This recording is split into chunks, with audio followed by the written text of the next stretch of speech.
Anna. Hi, Maxine. How are you? I am wonderful. How are you? I'm good, thank you. Great, great. Well, welcome. Thanks for being the very first one to sign on. So, It's nice to meet you. and likewise, likewise. And Thanks. where are you joining us from? Um, just upstairs from Pat's apartment. Oh, okay. So you're in Minnesota. Yep, we Great. live in the same building. Okay. Awesome. Awesome. Yeah. Pat is my life manager. Yeah, she's quite a character. I've known her for about 10 years, I think. Okay. Okay. Yeah. I know you've known her for a long time too. Yeah, I want to say maybe 20 years because I've been here 11, 12 years, and I knew her years before I moved to Georgia. I knew her while I was in Indianapolis. So it's Oh been my a long goodness. time. Yeah, yeah, I know. I had never thought about how long I've known Pat. I'm gonna have to add up the years. But it was early 2000s when I met Pat. Wow. Yeah, yeah. Wow. Yeah, she's quite a character. She's a real lifeline for me. I bet she is. I Yeah, mean, I think she's like that for everyone she meets. I think so. Yeah, yeah, that's her character. And Yes. yeah, she's Yes. definitely a valuable person and fixture in my life. Definitely. Yes. Mine too. So you just got back from a unique trip.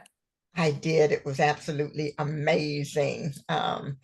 I've gone to the continent of Africa 5 different times in 5 different countries, right? Wow. But this last one was different on so many levels, but one of them was an opportunity to teach Africans their history prior to colonization.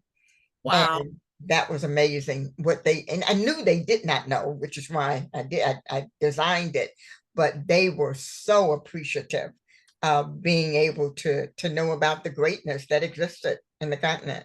Yeah, that's just so amazing to me. Pat was telling me some about it, and you know, I marveled at how greatness can then be reduced to smallness, and people don't understand why or what Right, that's even about. right, right. I was Pat told me about some of her experiences from your first class, Oh, good. and I knew some of it, but others I was just the way that it all kind of fit together. I was stunned. I Wow. Yeah.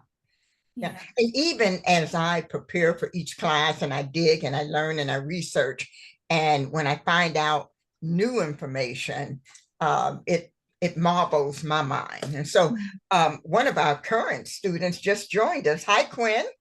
Hi, how are you all doing? Good, good, good. Hi, Quinn. Good. I'm Anna. Hi, nice to meet you, Anna. It's nice to meet you. Nice to meet you as well. I'm glad you could join us, Quinn. Yes, ma'am. Great, You great. settled down back being in the States? Today is the first day I have felt almost normal. I'm Oh, good. Okay. 95% there. When I Uh-huh. looked at it, Quinn, for the month of April, I was in 5 different time zones. My goodness. So my body is like,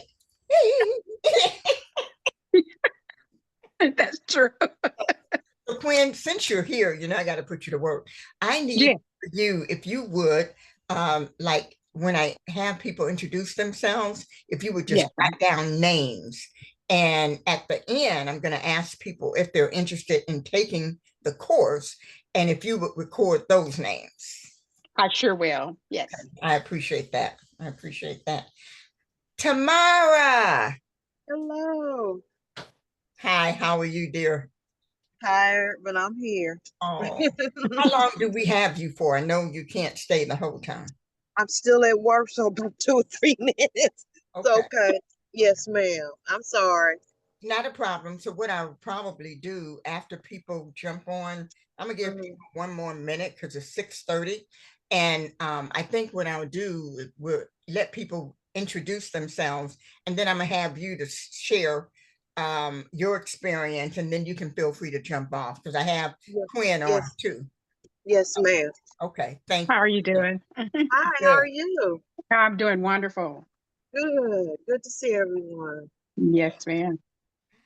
I have Dr. J on, one of my favorite people in the whole wide world, previous mayor of Savannah. My goodness, good to see you, sir. And John T. Smith, a good friend from Indianapolis, is on. Thank you, Pastor. So I'm one who believes in starting on time, even if I don't have the full crew. And we're expecting at least probably 5 additional people. But out of respect for your time, we're going to go on and get started. I have a PowerPoint I'm going to share with you all, and that's going to guide our time together. Let's see, get that going.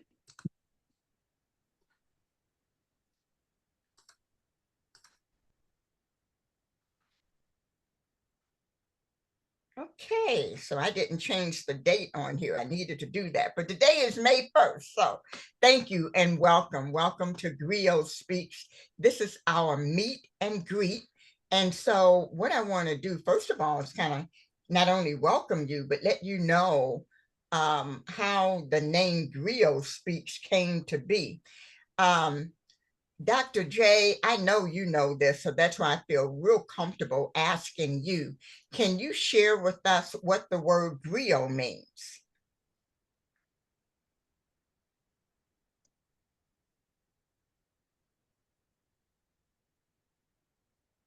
In the African culture, there is a person who is responsible for maintaining the history of the group and transmitting that history to the members of the group, especially to young people. So it is a very important role that is given to the griot in African cultures. And so that's why it is important that we have someone like Dr. Bryant taking this designation, and I'm sure she's going to honor it as it has been honored through the decades, through the centuries, really, in the African tradition. Thank you so very much. And I am honored that you would even say that like that. Thank you. The griot is the history keeper. He or she maintains that. And that is so very important, particularly in light of our culture right now. And so I wanted to make sure we all knew what griot means. Thank you, Dr. Johnson. Now I want to give you an opportunity to meet each other. And what I'm going to do, let me change my screen here. I'm going to call on you. And what I'd like for you to do is, wait a minute, I'm sorry. I went ahead. What I'd like for you to do is to just say your name, the state you're from. I think that's all I want for right now. Perhaps what interests you or intrigued you to join us today. So your name, the state, city and state that you're joining from, and what intrigued you about today. Anna, we'll start with you. Of course. Hi, everyone. My name is Anna Schwartz, and I'm from Minnesota. What intrigued me about this was learning a little bit of the first lesson from my friend Pat Maltz, who is a friend of Maxine's. And I knew a little bit, but I was so intrigued by how a culture that was so honored and so advanced then fell, and we don't know much about that. We meaning white people. Okay. And I wanted to learn I wanted to learn a lot more. Great, great. Thank you, Anna. Appreciate that.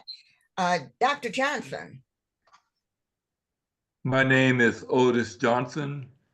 I live and work in the city of Savannah, Georgia, and I am intrigued by this adventure because of the historic nature of it and the fact that our culture is under attack and Mm, it is trying to either be whitewashed or erased.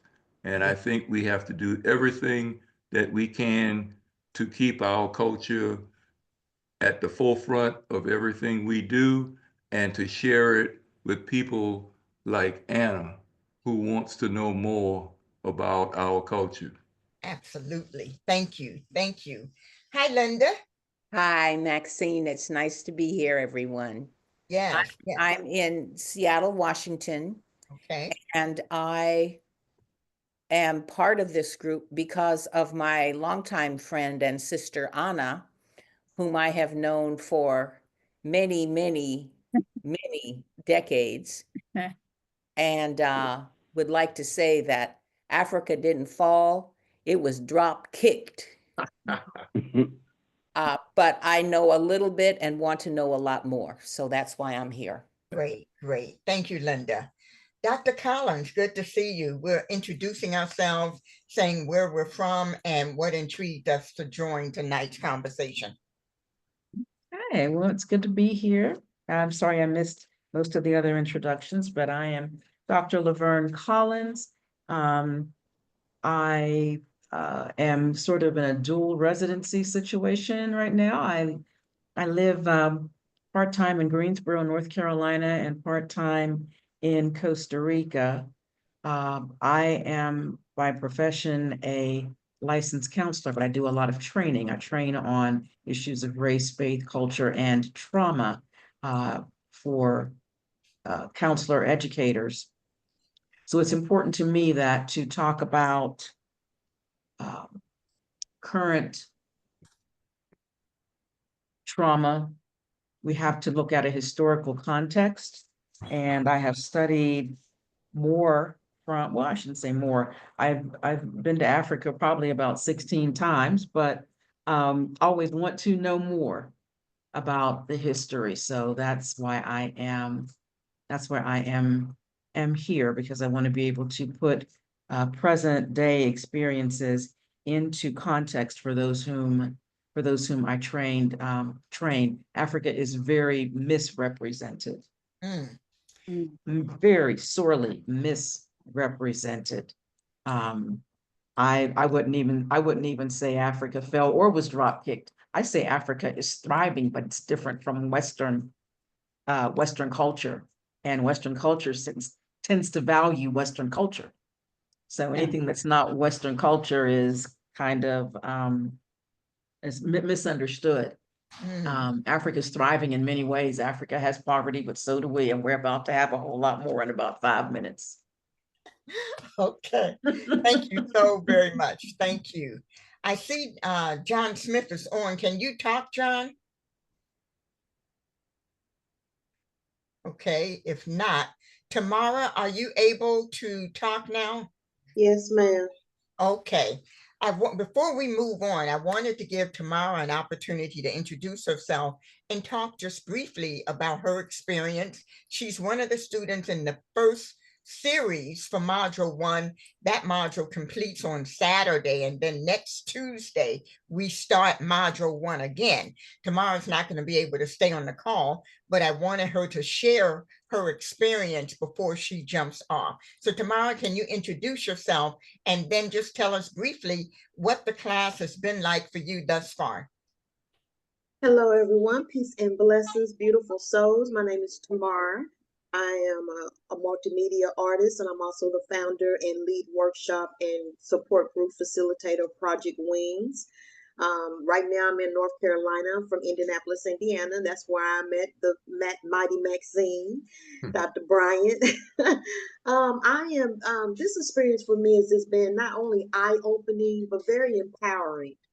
I know that a lot of times that for a lot of us, and for a lot of especially the younger generation, for some reason, you tend to think that when you think about African Americans, when you think about Africans, you automatically think about slavery.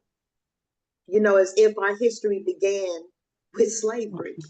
So to be able to get the history of it, to be able to get to the things like that we discovered mathematics and the stars, and there's so much of the knowledge that was stolen and not credited to us, and agriculture, and so we're just learning that there's so much to us, and this has been so empowering for me, because I want to be able to pass this on. It's a generational thing.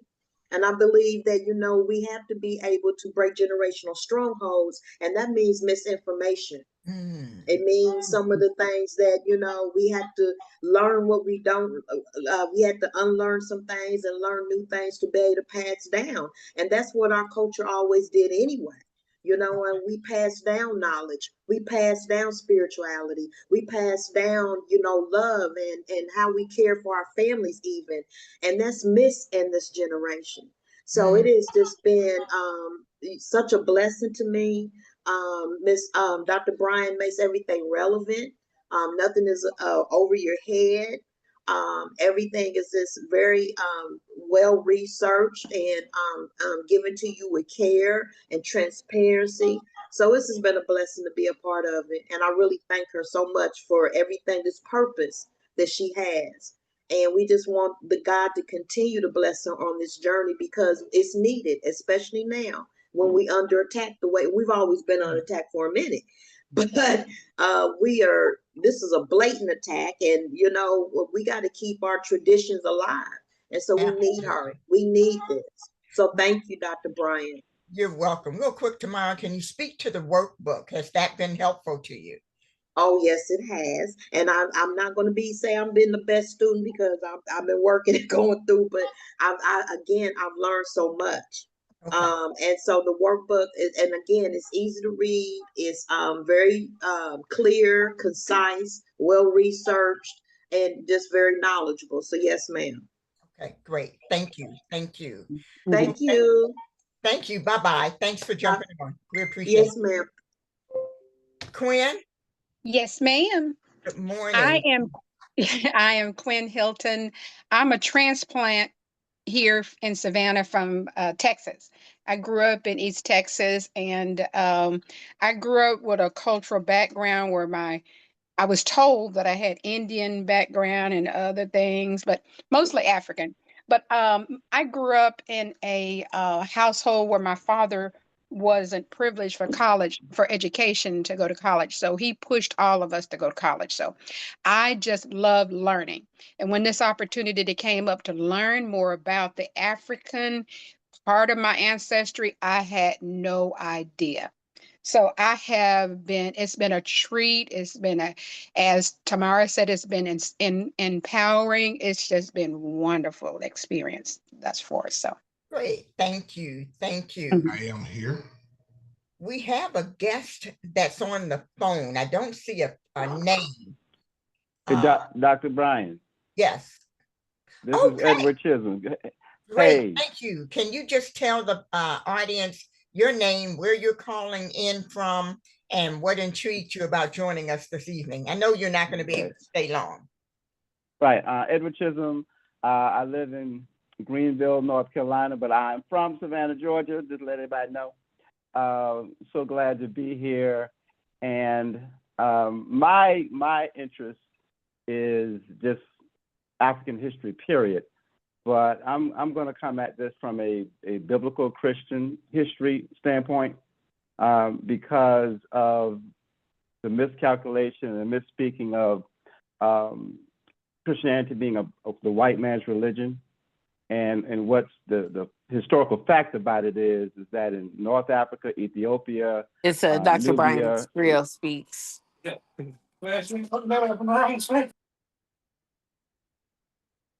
I'm sorry. You can still hear me? Yes, we can. Okay. So my angle and my learning, I want to learn more about that aspect of it, that prior to the Roman invasion, the Islamic invasion, that Christianity was the dominant religion in Egypt, Ethiopia, Nubia, North Africa. And so to study African history is to study Christian history. So they are intertwined, and I would love to learn more from you and others about that aspect of our ancient history. Absolutely. Thank you. And we do cover that, right, Quinn? We do indeed cover that.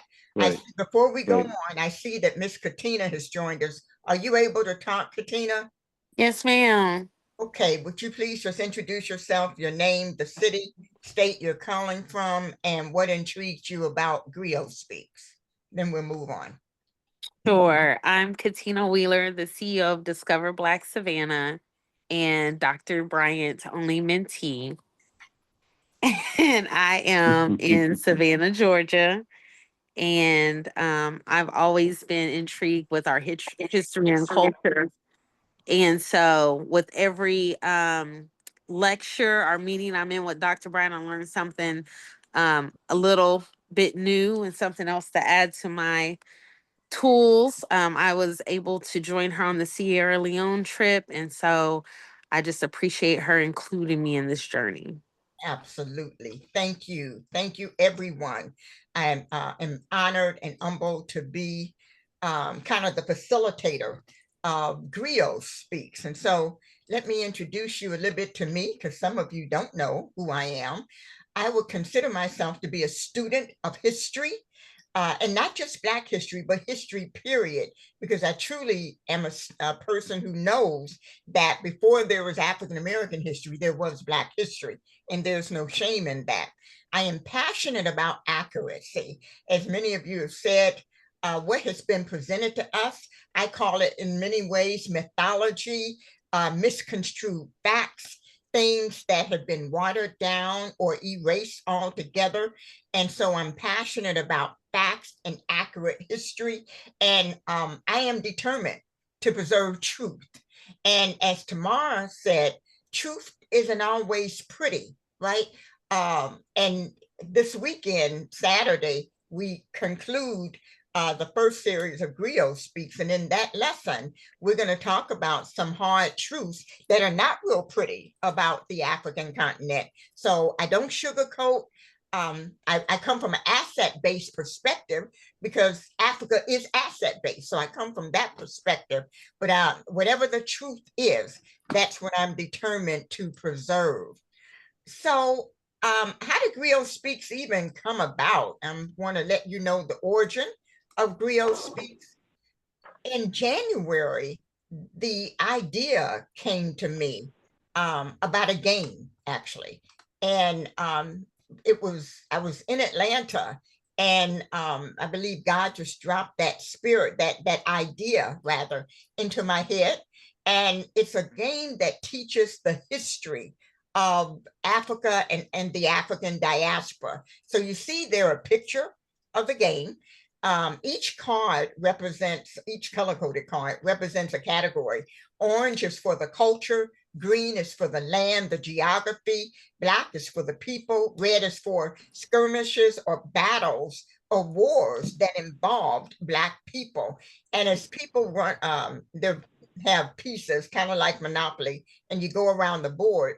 Each square on the picture of each square is an African country. So the game is designed in such a way that people learn about the 4 categories, as well as will have an opportunity to learn about the countries that they may land on. So that's all about the game. We're going to be doing a preview. And Dr. Johnson, I definitely want to have you at the preview. In Savannah, we're going to be doing a preview of the game before the end of the month. I would love to have the game up and out and ready to be disseminated by Juneteenth, I'm sorry. So that may be a bit ambitious, but that was the origin of GriotSpeaks. The whole GriotSpeaks series consists of 4 modules. The first module is module 1, and it talks about the greatness of Africa before we were enslaved. That's a 4-week module. We meet every week for 1 hour. The second module is entitled Captivity, And in that module, the focus is not only the capturing and the enslavement, but also the resistance that Africans and Black people put forth to resist being captured and to resist slavery. There is a narrative in the United States oftentimes that wants to present the enslaved people as being happy-go-lucky people. Not so, right? So we'll talk about that. What was life like for those who were enslaved? That's module number 3. We go into an in-depth look at what that life was like. And then the 4th module is genius cannot be stopped. What I realized is that genius of Black people began in Africa. It continued even through slavery. Slavery did not stop genius. Jim Crow did not stop genius. The lynching and the oppression and suppression did not stop genius. Mass incarceration, the war on drugs, none of that stopped genius. So that's the 4th module. Now, we've had the first series of module 1. That was presented during the month of April. As I said, it ends this coming Saturday. What I'm going to do is have module 1 again, right? And that's what's going to begin on Tuesday, May the 6th. It'll be for 1 hour from 12 to noon Eastern Daylight Time. So I know many of you are in different time zones, so that will impact, I'm sure, your ability to join in. But from noon to 1 Eastern Standard Time for the next 4 Tuesdays, we will meet. Right now, I'm keeping it at 1 hour. One of the things I'm asking the current class is to think about whether or not that should be lengthened. It feels like 60 minutes, feels good. We'll see. I'm gonna wait for their feedback, but the next series of module 1, which begins May 6th, will still be the 1 hour time frame. I'm gonna keep it like that. Those of you who were able to sign up for the next series, you all, along with the people who just completed, are the ones that are I'm looking for your feedback. I'm looking for your recommendations before we move on into the rest of the series. So you're important. You're helping to shape what the other series will be like. So does anyone have any questions at this point before I move on? Is it recorded, Dr. Bryant? Yes, it is recorded. Most times, the last time we met, I forgot to hit record, but most times it is. And that's good, Dr. Collins, because we have a person, we've had a couple of people who've had to miss on occasion, to miss one, and they were able then to take a look at the recording and not feel like they were left out. Right. Good question, good question. Thank you. So why GriotSpeaks? Why is this necessary? Many of you have already hinted at it. This clipping that you see on the screen is something that's been going around on social media for a number of years, but it talks about the relevancy for both whites and Blacks and other people to learn truth. If that child, and you all know her as Ruby Griot, if she was strong enough to survive it, your child is strong enough to learn about it. And I believe that when Black people and white people know the greatness of Blackness that began in Africa, they understand that Black people will begin to feel differently and better about ourselves.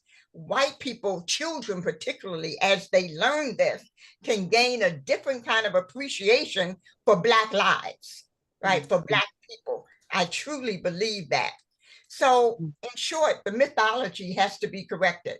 We've been lied to and misled far too long.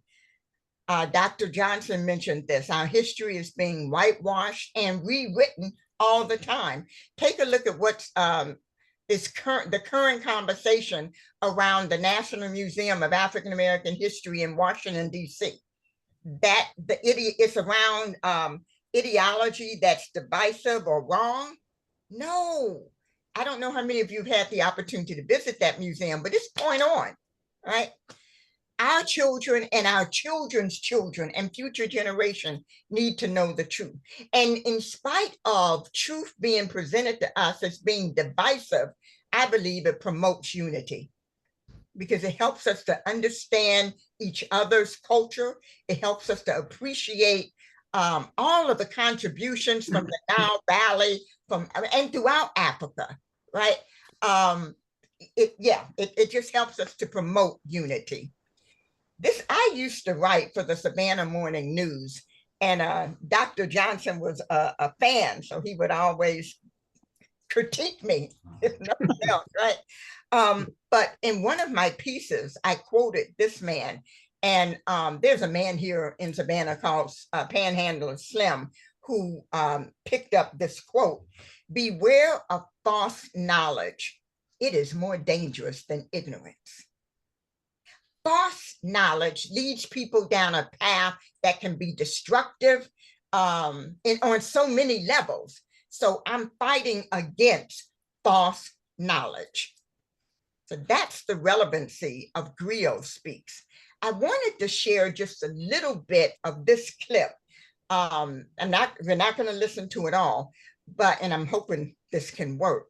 But it's a woman in Virginia who realized what her children were being taught. And this is just a few years ago. Let's see if we can get this to work. And so I need for you to let me know, can you still see my screen, first of all? What do you see? Just the Yes, title. just the link. Okay, just the link. Okay, I need to stop sharing. I only see all the participants. Okay. Yeah. I don't see anything you might be sharing. Because I stopped sharing. But I didn't see that then. Okay, right. That's why I stopped. But thank you, Linda. I'm getting ready to start again. And let's see if we can get this going. Can you all see a lady in purple? No. No? Study last night for the. Wait a minute, let me stop her from talking. You don't see the lady in purple? No, we see the letters ring that says Oh, that. now I do. Now we see it. Of your concern, Can you hear her? Authority. Yes. But, Yes. I didn't know who to raise my concern to, because usually I cook and my husband assists my children with their homework. But I was feeling a little under the weather, so we reversed roles last night, and I saw that what they were teaching my child was that the status of early Africans was unknown, and that they were probably slaves or servants. As a HBCU graduate who knows better, although I lived in Prince William County, I attended Thomas Jefferson High School, so I was not a product of Prince William County schools. But it's one thing to say, we're not going to cover that. It's another thing to lie to my child and say that their history is unknown and that they were probably servants or slaves before they came to America. And I feel like part of this miseducation is the reason for our current country's climate. Okay, I'm gonna stop there. But that was just in 2019. That wasn't like 1999 or something like that, right? And so the miseducation continues. And for that reason, GriotSpeaks and others who are like me, who are committed to preserving our history, is so very relevant. So I'm going to go back to my presentation now. Let's see, we're going to scroll down to the current.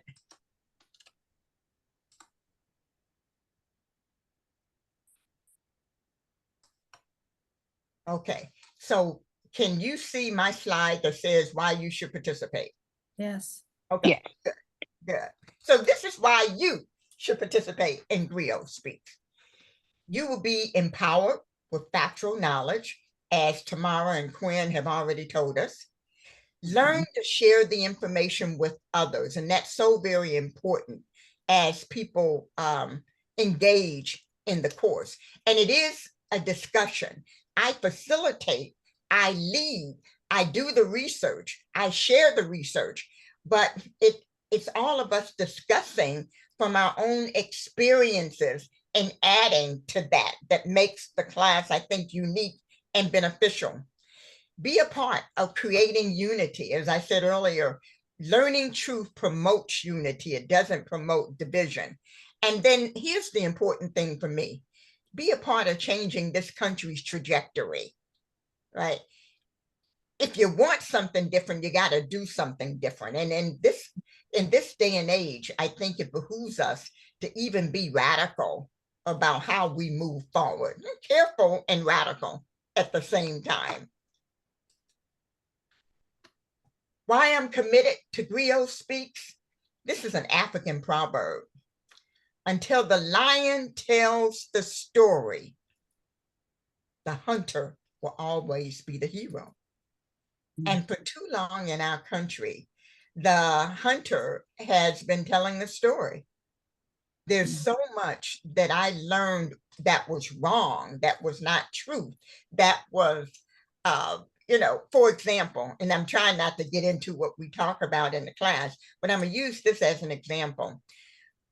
I didn't know Egypt was not a part of Africa, was a part of Africa. I thought it was in the Middle East.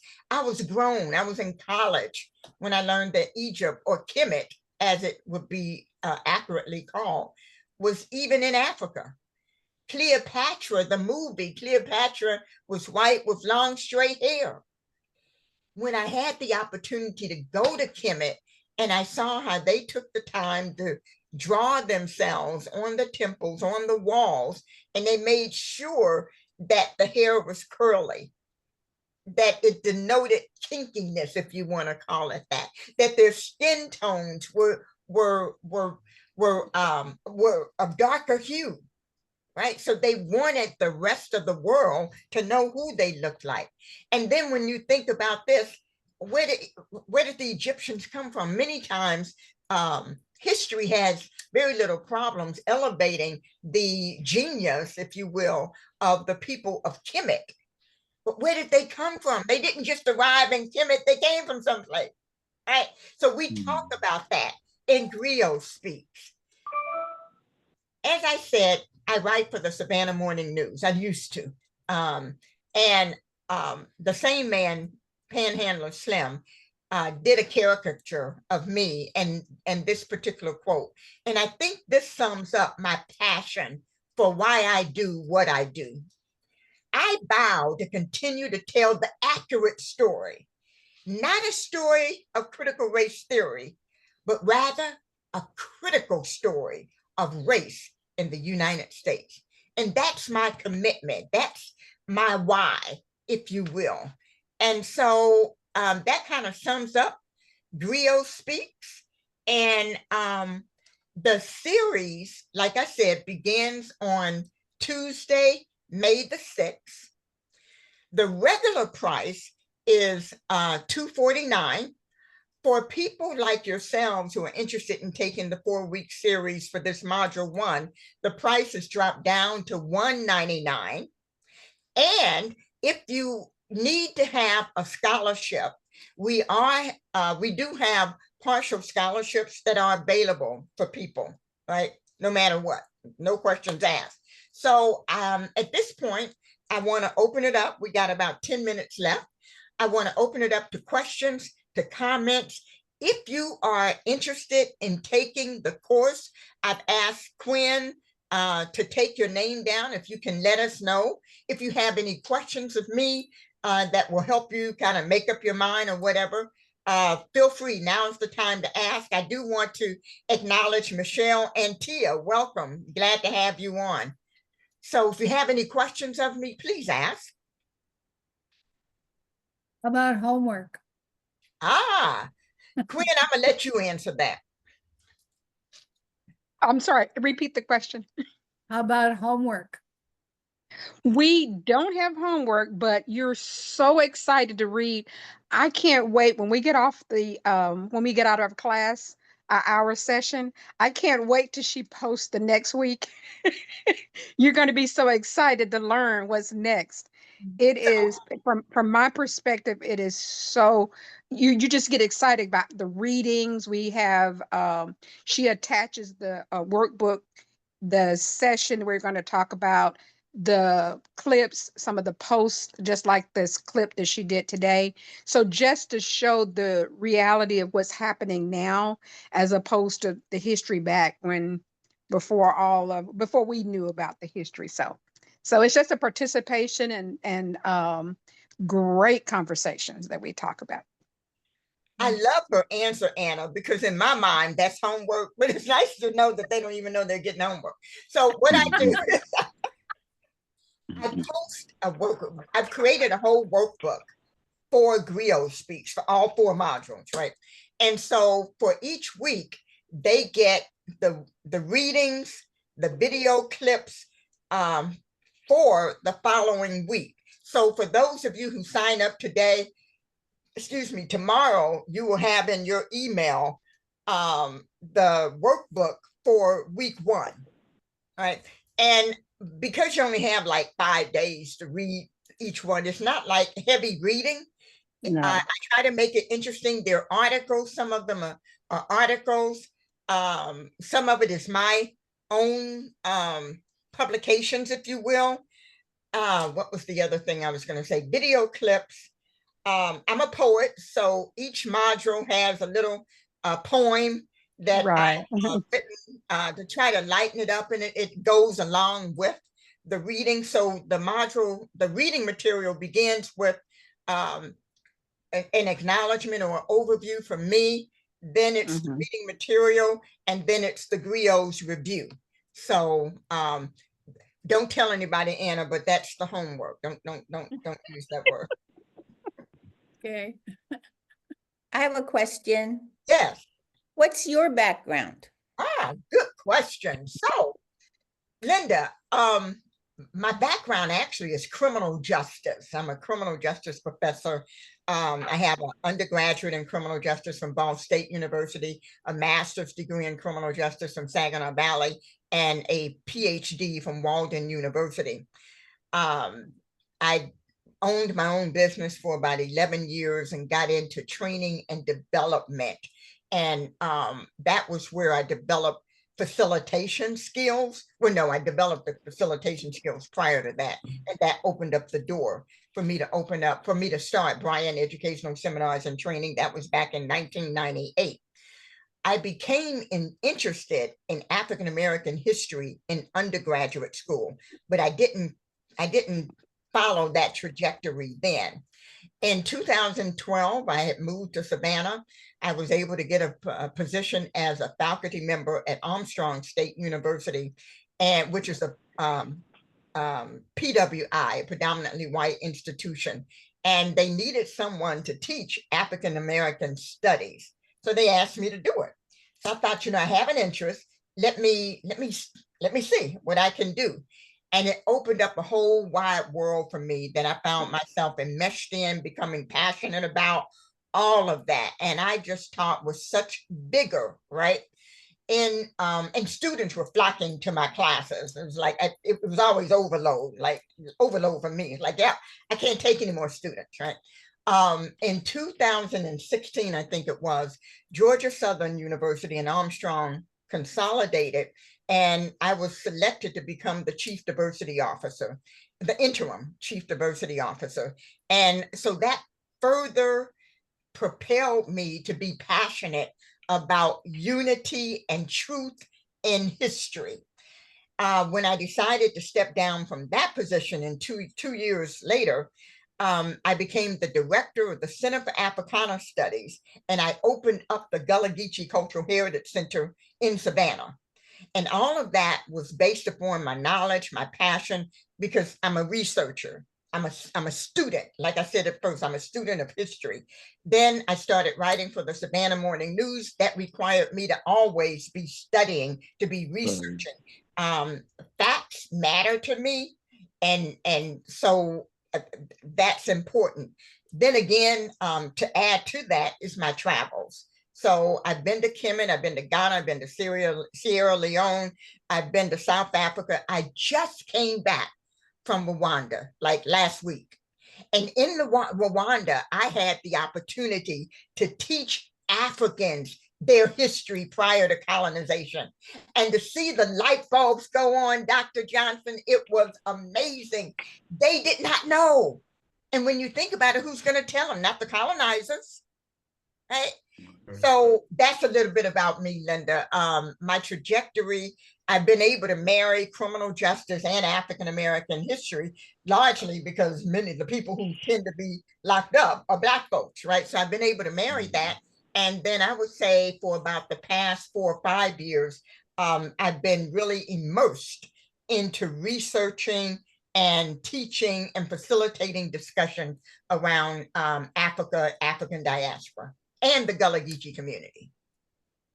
Is that your cultural background, Gullah Geechee? Did you grow up there? What?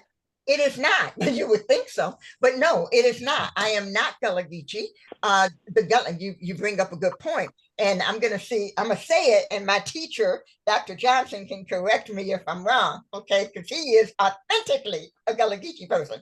So when Africans were brought to the Low Country, when we called that the Gullah Geechee corridor, which is South Carolina, North Carolina, Georgia, and the northern tip of Florida, many of them were isolated on islands. And the plantation owners were intentional about mixing people up in terms of their language and where they came from. And so they had to come up with a way to communicate.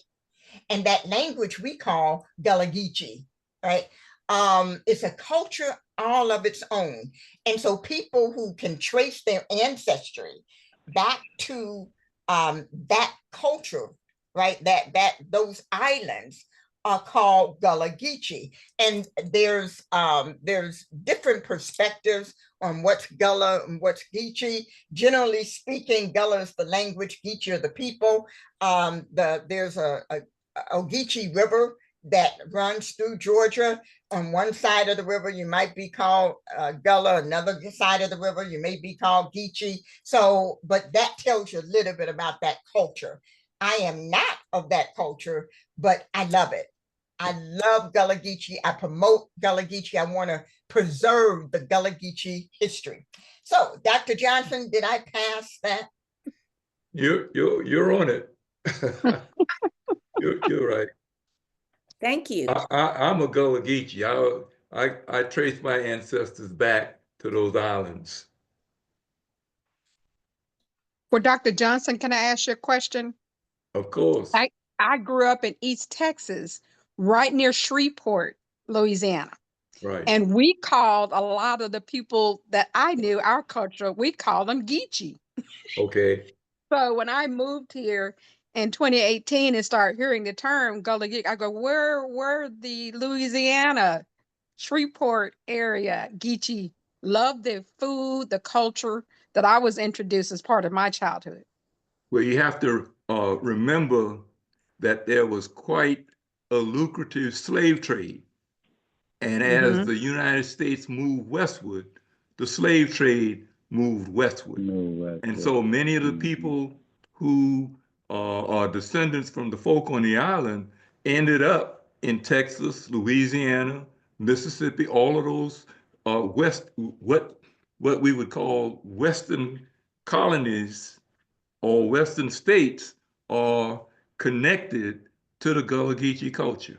That's how that happened. Thank you, sir. And all right. Quinn, you have to remember Yes, you have to remember that in 1859, one of the largest slave sales in the United States occurred right here in Savannah.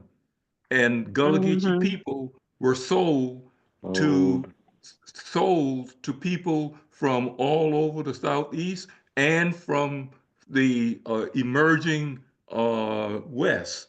And so I'm sure that some of those people who were sold in 1859, probably along with others who were sold later, made their way westward to where your folk were. And Absolutely. they carried their culture with them.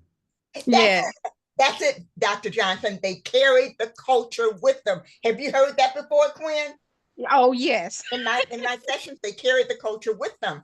And Yes. actually, when we get ready to launch Module 3, we will talk about that in detail, right? But Dr. Johnson gave a wonderful overview. Have you ever heard of the Black Seminoles? I have in one of your discussions. Okay, okay. Well, that's another, because they went West Oklahoma, Texas, they took their culture with them. So, but you got to take Module 3 to learn more about that. Oh, okay. Any other questions? It's about 7:16, and I don't want to keep you all longer than what I promised. Any other questions? So if you are interested in signing up for the next module, you can do one of two things. Put your name or in chat. You can put it in chat, or you can raise your hand so Quinn can write down your name. I will get in touch with you, find out, and let you know how you can register and find out if you're needing a scholarship. So Quinn, we have Linda, we have Anna, Dr. Laverne,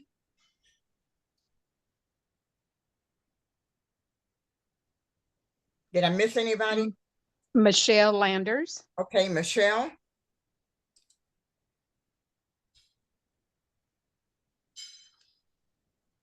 Okay. I don't want to take away from this, but John T. Smith his face has been on there and he's been muted. Who is John T. Smith? Because he didn't introduce himself, or either I missed it. You didn't. I called on him. He did not answer. I know he's recuperating from surgery. Okay. Can you talk, John? I can. Good afternoon, good evening, everyone. I had trouble finding the unmute button because I had eye surgery yesterday. Okay. And did not memorize where the buttons were. My name is John T. Smith. I'm out of Indianapolis, Indiana. Longtime friend of Dr. Bryant, and also enjoyed going to South Carolina and getting an education concerning the Gullah Geechee community. Actually bought some cookbooks and everything else, just so I can become a little bit more immersed in some of the eating. Been in criminal justice for about 26 years. Currently work with a couple of nonprofits helping homeless veterans and also work in ministry. So that's a little bit about me. Dr. Johnson, John visited Savannah and I actually took him to Geechee Kunda. Okay. Yeah, got him immersed in the culture a little bit. Yeah, great. Well, I want to thank you. I have never, ever heard of the Gullah Geechee culture and community. Thank you. Oh, wow. Okay. Now I want to try some of their food and learn more. Yes, you must. You must. Once you eat it, you'll never forget it. So true. I know, right? Right? And if I may, going through that museum gave me a lot of knowledge as far as the impact that they've had on Western civilization. And I think one of the things that's critical for me is that we begin to teach these younger generations, because in my opinion, they don't understand where we came from, that our ancestors were industrious individuals. They were creative, they were very smart. And because of them, we have many of the creations that we enjoy today, the conveniences that we have are a result of our ancestors. And so I just really would like for them to understand the work ethic that our ancestors had, how they worked tirelessly.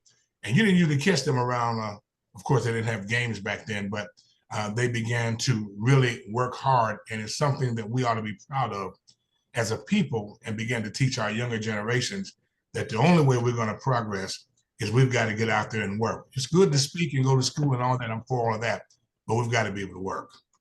Absolutely. Absolutely. So before we get off, Tia, did you want to say anything? I know you've been quiet also. Okay.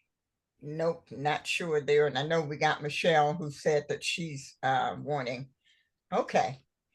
Okay, I don't want to keep you much longer than what we had agreed. We have the people who have identified as wanting to start with the next series. You will hear from me tomorrow, most definitely. Okay? Mhm. Thank you. Thank you. Thank Thank you. you. Thanks, much for everyone. Thank Thank you. you. Bye. All Bye right. bye. Bye-bye. Quinn, Yes, ma'am. I will give you a call in about an hour. That'll work. Okay. Thanks. Bye-bye. Bye bye.